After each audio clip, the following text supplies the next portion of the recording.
देवाचें उतर ह्या नियाळ माळान सगल्यांक तुमकां माय मोगाचो येवकार. सायबा, तुवें म्हज्या घरा येवंक म्हाका फावना.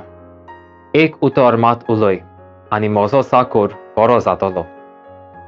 हींच सोदपोतीचीं उतरां आमच्या कानार खूब फावटी पडल्यांत.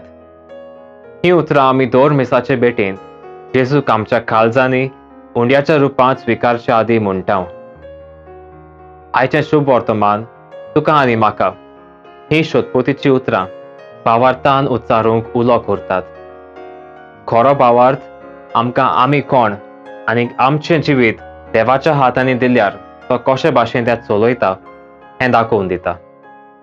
आनी जेजू सोदपोतीक म्हणटा, तूं वच, तुवें सोत मानलें ताचे पोरमोणें तुका जावं.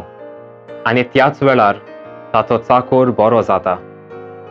The more we believe, the more we shall receive.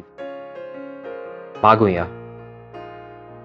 मोगाळ बापा, तुजें उतर मानून घेवंक म्हाका तुजी कृपा दी.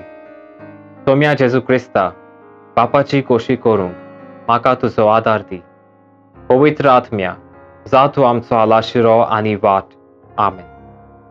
म्हजे बराबर तुमी देवाचें उतर नियाळ्ळें देखून देव बरें करूं. आमी परतून मेळोसोर पवित्र राव, खुशाल राव.